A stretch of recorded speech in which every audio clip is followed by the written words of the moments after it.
In recent developments, Diet Prada, known for exposing fashion industry controversies, has reportedly partnered with Chinese factories to highlight alleged deceptive practices by Hermès. I think at this point, everyone is aware of how awful they are. And strap in, guys, because that train is going straight into a giant dumpster fire. If you're not familiar, Diet Prada is a fashion watchdog Instagram account. This alliance seeks to uncover the scope of Hermès' manufacturing methods and the involvement of high-profile celebrities supposedly concealing these operations. Fashion's favorite watchdog just lit a match, and the flames are headed straight for Hermès. Diet Prada, known for dragging the industry's biggest names with surgical precision. They started off by just kind of calling out designers for ripping off other designers, but since then they've grown to the point where they're basically now the moral arbiters of the fashion scene. Well, D&G claim that they've lost a bunch of money from all the bad-mouthing that Diet Prada has done about them. I have a lot of respect for the origins of Hermès. I have a lot of respect for where Hermès originated from, the equestrian, because I feel like there is absolutely no measure of quality in any luxury house as to what Hermès produces in their items. I needed to sit down and film this video because I feel like my voice hasn't been heard and there's just been absolutely no consideration for how I might be feeling, and why I also think it's pretty unfair on their part to have no consideration for how I might be feeling. Let's just start off with a quick recap. There's no point me just saying Hermès in general because I feel like not every story is going to be the same. Chinese factories to lift the veil off one of luxury fashion's best-kept mysteries. Their goal to expose Hermès for allegedly deceiving the public about where its iconic Birkins and Kellys truly originate. According to the leak, Hermès hasn't been transparent, sure. These are pieces of artwork. These artisans train years and years to make one of these bags. Fabrice is doing the last stitching on a Kelly bag. A Kelly takes around 13 hours to be made, depending on the materials that we make it. Our artisans, they need to do 4 years of training to be able to manufacture a Kelly bag. Bill Hermès says, made in China, does it feel cheaper? No, that's not quality issue. It's luxury brand washing. Hermès, you guys, it's time to show off your factories. No, I don't want to wait to go on YouTube and watch a beautiful documentary. Show them off right here on TikTok. Let the world see. Okay, get like China. You gotta be ghetto about it. Just let people know. It starts with 30 distinct cuts of leather and can take 20 hours to complete, 4 hours for just the handle. Put the finishing touches on a Kelly, the most difficult bag to build. Artisans rely on their training and muscle memory to make every bag. The label says made in France, but what Diet Prada and their new partners are alleging paints a different tale, a grimmer one. We're talking video tours of Chinese assembly lines, statements from plant supervisors, and then I got up the courage. I felt intimidated that I just felt scared of going. And then one day, well, not really one day, I gave birth to my daughter at the end of 2016. And then a few months into 2017, I was like, you know what? Surely I can get enough courage up to go into the local Hermès store. Actually, it brings, how stupid is this? I feel like I want to cry. I was part, you know, I was appreciated by the house, you know, that I was appreciated by that store. That's how she made me feel.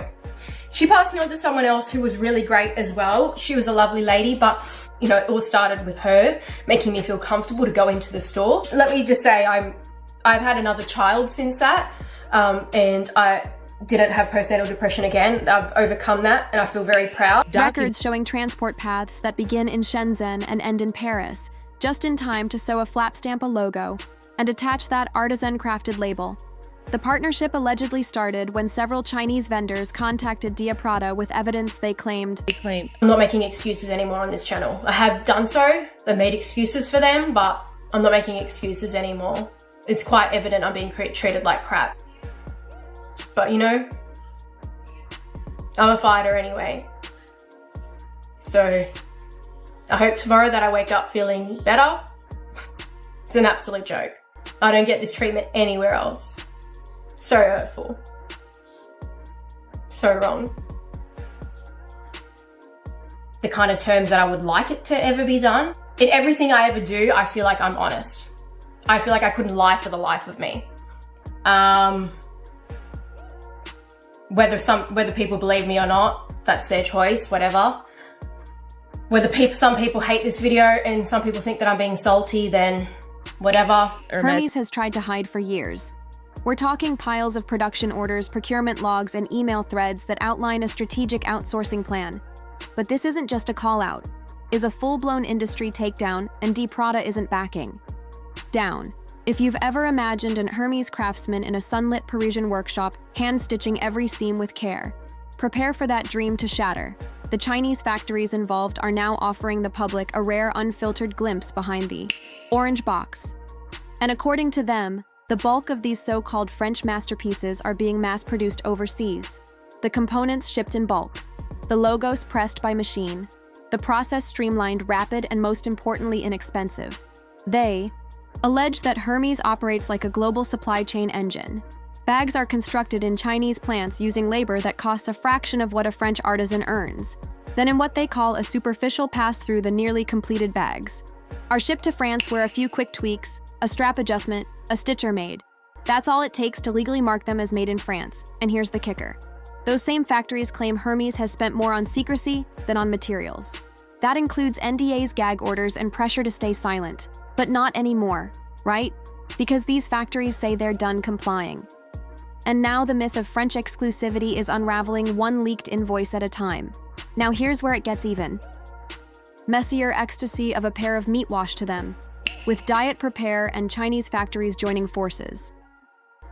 They're not just dragging Hermès, they're dragging the entire celebrity machine that helped sell the lie. Allegedly prominent names like Kim Kardashian were strategically deployed to showcase their Birkin collections whenever rumors about factory outsourcing emerged.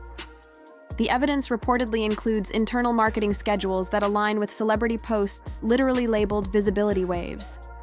You read that right, viral closet tours, the red carpet flexes with rare crocodile Birkins. According to sources, they weren't spontaneous. They were calculated responses, part of a deliberate PR cycle to divert attention away from controversy and back to fantasy. And she wasn't alone.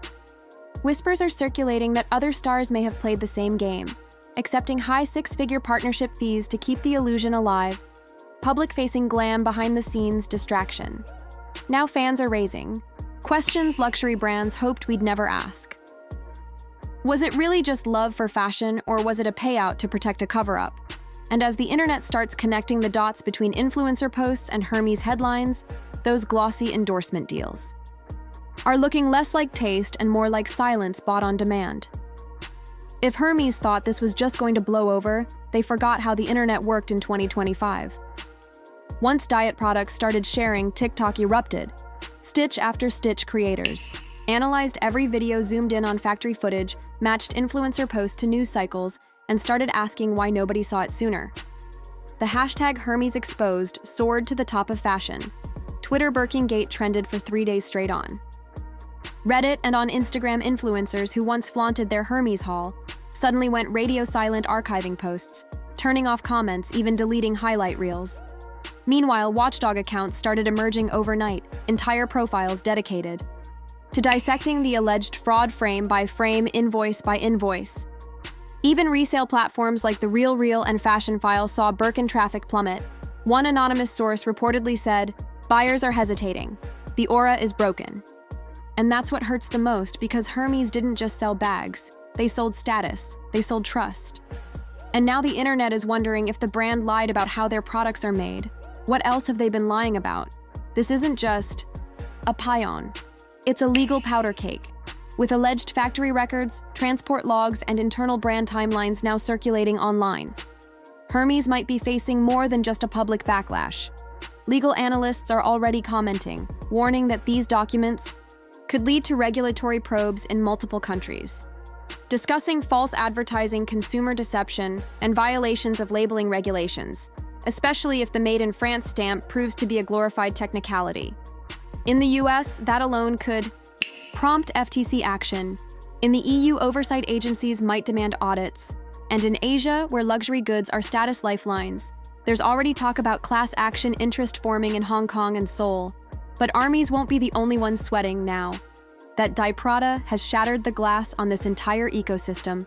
Other luxury giants are scrambling, LVMH, Chanel, carrying even smaller heritage brands. Their teams are reportedly reviewing supply chain documents, panicking over NDAs, and rushing to figure out what might surface next. Because if consumers start questioning whether any luxury bag is truly what it claims to be, the whole model, the markup, the mystique, the monopoly starts to collapse. This isn't just about one whistleblower, it's about a system built on secrecy, and now the locks are being picked.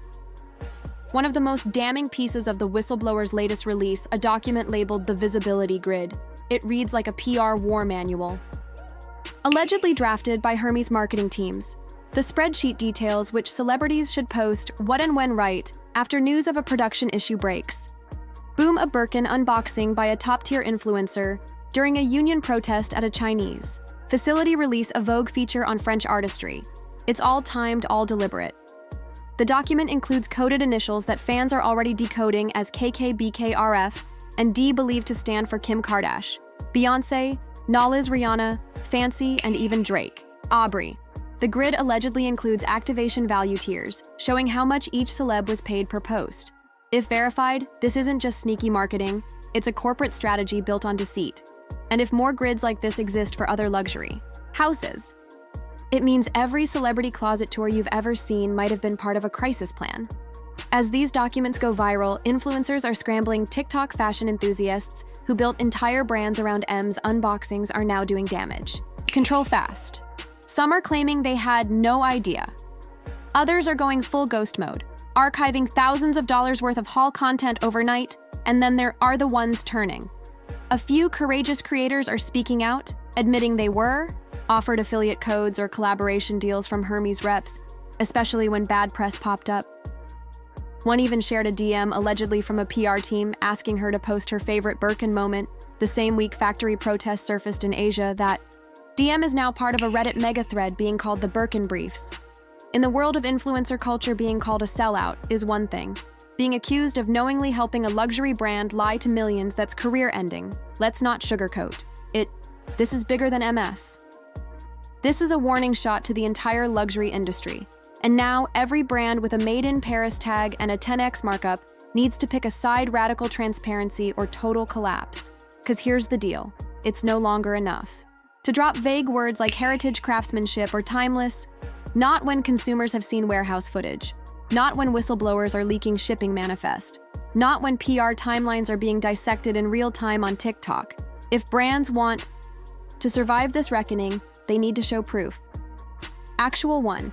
That means public supply chain maps from hide to handle raw, cost breakdowns, not just retail prices slapped on press kits, unfiltered workshop walkthroughs showing real artisans doing real work, not staged, polished fantasy shoot, and maybe most importantly, dropping the gatekeeping.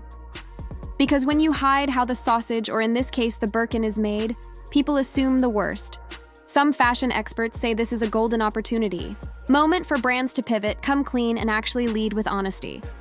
Imagine if LVMH or Kering dropped a full transparency dashboard. Imagine if Chanel published how long each product takes to make and wear. Imagine if Dior said, here's what it cost us, here's what we charge, here's why. That's how you rebuild trust. But most brands won't. They'll panic. They'll lawyer up. They'll release another vague PDF and hope we stop paying attention. Spoiler, we won't. Because consumers in 2025 are different. They're savvier. They've seen behind the curtain. They're done being sold, dreams wrapped in ribbon. And now with diet producing influencers defecting and factory workers exposing multi-million-dollar lies, there's no one seeing it. The age of luxury secrecy is cracking open. Only. Question left, which brands will survive it and which will become cautionary tales? Diet Prada didn't just call out a brand, they kicked open the vault. By teaming up with Chinese factories, they dragged the luxury industry into the spotlight and revealed what millions suspected but didn't have proof to say out loud, that the myth of handcrafted perfection might be just that, a myth. Hermès wanted silence. They got screenshots. They wanted control. They got a consumer uprising. They banked on reputation. And now that reputation is hanging by a thread. So what happens next? Do brands come clean? Do celebs distance themselves? Do consumers finally demand more than curated Instagram posts and press tour lies? Time will tell. But one thing's already clear. In 2025, luxury doesn't just mean expensive, it means accountable and the internet it's watching.